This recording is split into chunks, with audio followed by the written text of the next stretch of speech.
The Oxford Bookworms. Starters. Drive into Danger by Rosemary Border. Read by Charles Collingwood. Published and copyright Oxford University Press 2000. Side 1.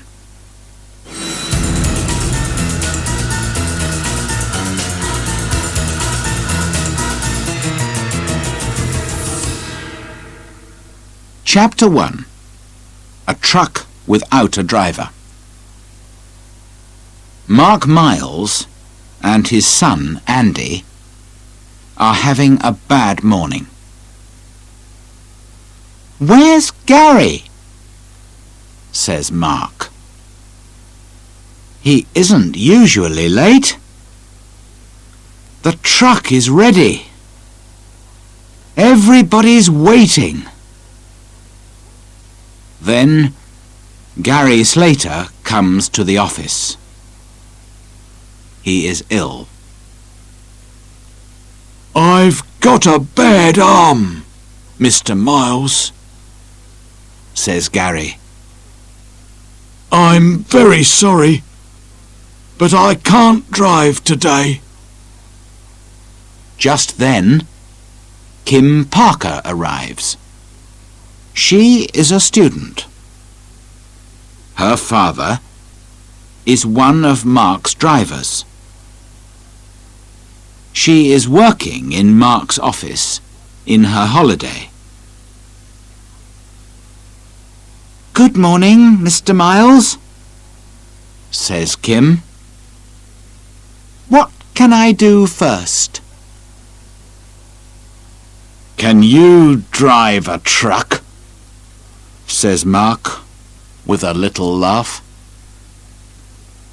"I've got tables in Faversham and wine in Lyon, and no driver." "Yes, I can drive a truck," says Kim. "I've got a license." "Wonderful," says Mark. He is looking happier. "Have you got a passport?" "Of course. It's at home." Suddenly, Mark is much happier. "Okay. Can you take a truck to France? Here is some French money, and these are all the papers. Read them carefully." "Can I go too, Dad?" asks Andy. "I can't drive a truck, but I can drive a car and read a map. And I can speak French. Perhaps I can help Kim." "And you want to go to France? I know."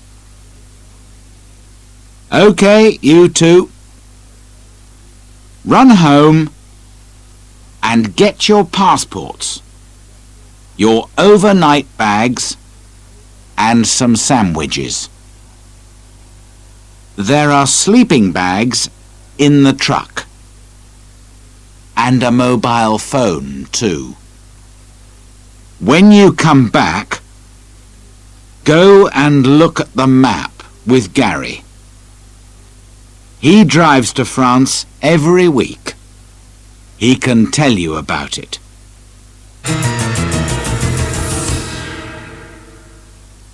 Chapter 2. Gary makes a phone call. "Get the tables from the shop at Faversham," says Gary. "Then take the ferry from Dover to Calais. At Calais, look for signs to the A26 motorway. It's a good, fast road. Listen, this is very important. All truck drivers must stop for 45 minutes in every 4 hours. I know, says Kim. OK. There are truck stops on every French road. At about 1 o'clock, you need to stop for 15 minutes at this truck stop here. He puts an X on the map. Don't stay in the truck. Get out, walk about and get some coffee. You don't want to go to sleep when you are driving. At about 4 o'clock, you must stop again here, near Dijon. Again, Gary puts an X on the map. The cafe at the truck stop makes wonderful coffee. Good luck and drive carefully, says Gary. Andy and Kim get into the truck and drive away. And Gary makes an important phone call. Hello, Gary here. I can't drive today, but tell Paul it's okay. The truck stop near Reims at 1 and Dijon at 4. Look for a girl with brown hair and a boy in a yellow shirt.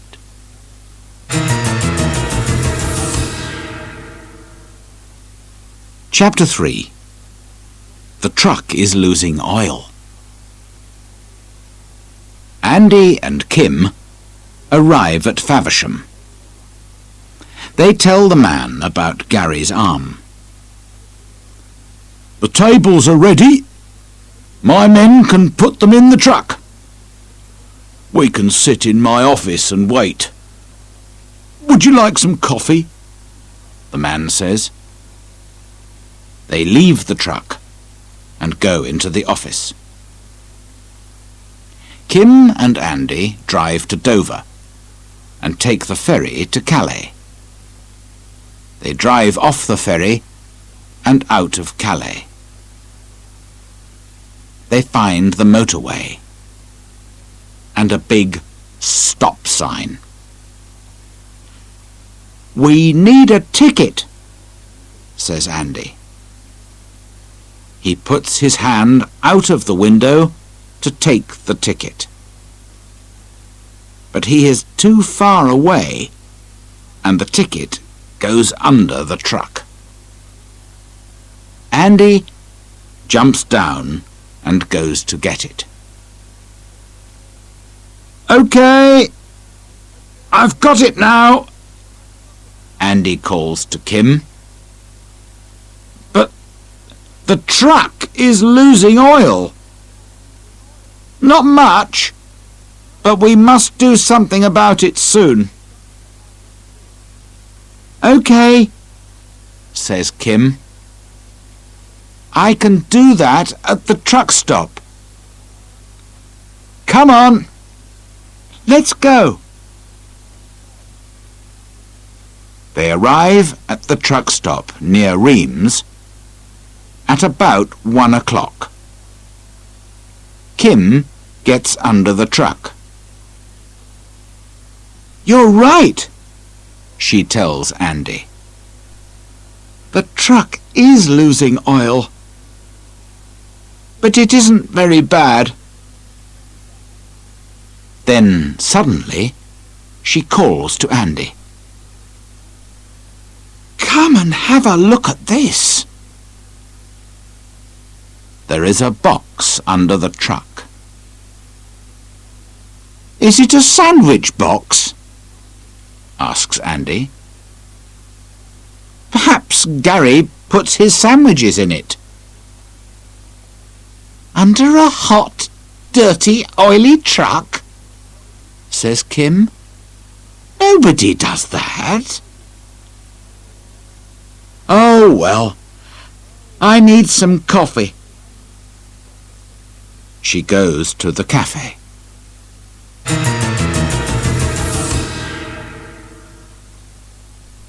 End of Side 1. Side 2. Chapter 4. On the road. They get into the truck again and drive along the motorway. "Our next stop is near Dijon," said Andy. "Dijon is in Burgundy. They make wonderful wine there." "I don't want any wine," laughs Kim, "but I do want some coffee." They arrive at the truck stop just before 4 and sit down in the cafe. Suddenly, Andy says, "Someone's looking under the truck." Through the window of the cafe, they see a fat man in a green shirt. He takes something out from under the truck and goes to a red car. "I don't like this," says Kim quietly. "Let's go." A few minutes later, Kim looks in her mirror. "Andy," she says quietly, "there's a red car behind us, and the man in the green shirt is driving. Why is he following us? He's got his parcel." "No, he hasn't," says Andy with a laugh. "He's got our sandwiches, and I've got his parcel. Here it is." He opens it carefully. In it are about 50 small white paper bags. "What's this?" says Andy. "Drugs, I think," says Kim. "And the man in the green shirt wants them. He doesn't want your sandwiches, and he's angry. We're in danger, Andy. I must do something." The red car is only a few meters behind. Kim stops suddenly. The red car runs into the back of the truck. Kim drives away again very fast. In her mirror, she sees the man in the green shirt standing by his car. "He can't follow us now," Andy says with a smile. But the man is very angry and quickly takes out a small black mobile phone.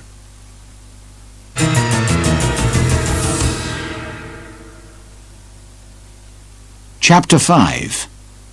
The Rubbish Dump. "We must leave the motorway," says Kim. They take a quiet country road through small villages. Suddenly, Andy sees a big sign on their left. "Go in there," he says. "But it's a rubbish dump. Why do you want to go there?" says Kim. But she drives through the entrance. Andy opens his window and throws the parcel of drugs into the nearest skip. "We must phone for help," says Andy. But just then, two men arrive in a white car. A man in a black suit is driving. The man in the green shirt is with him. The two men leave their car across the entrance and jump out. The man in the suit has a gun. "Now we can't drive out of here," thinks Kim. "Oh dear." The two men run up to the truck and stand by Kim's door. "Give me the parcel," says the man in the black suit very quietly. "Run, Andy!" says Kim. Quickly, Andy opens his door and jumps out of the truck. He runs to the white car. The man in the green shirt follows him. But he is too fat and slow. Andy gets into the car and drives away. Kim opens her door suddenly. The big mirror hits the man in the suit. He falls down and loses his gun. Quickly, Kim jumps out of the truck and gets the gun.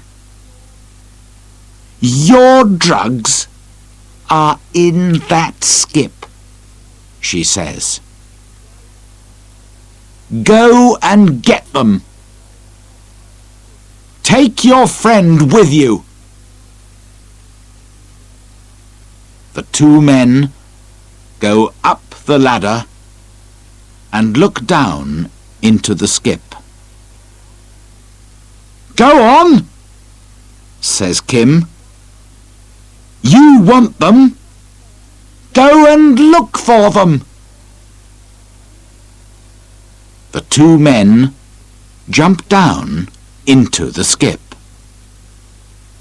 Quickly, Kim takes the ladder away.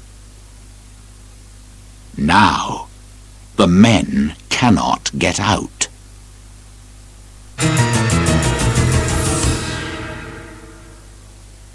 Chapter 6. The police are coming.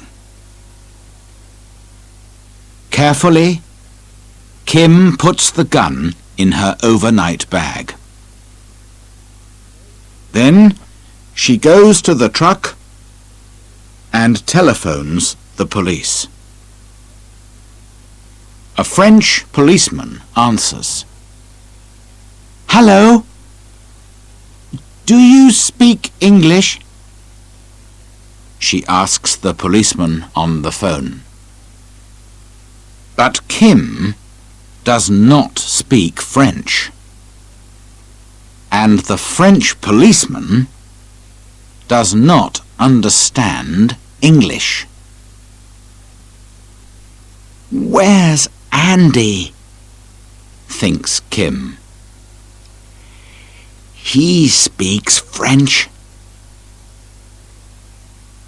Just then, a white car comes through the entrance to the rubbish dump. It stops, and Andy jumps out.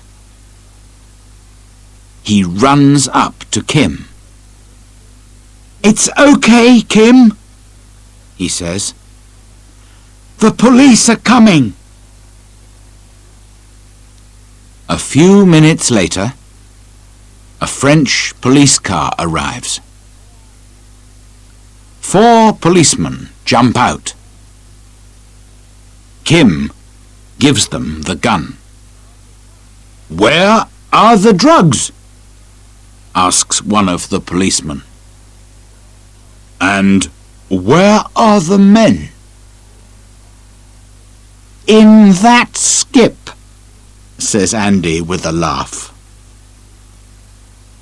The policemen get the ladder.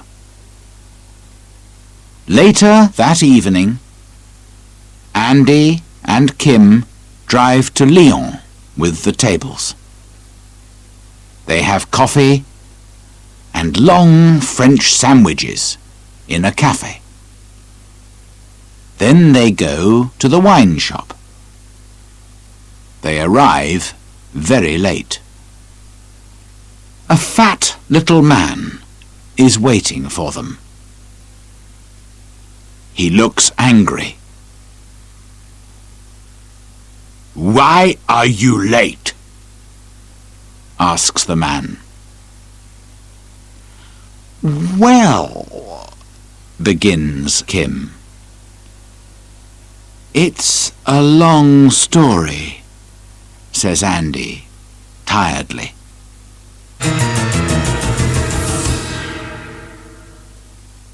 End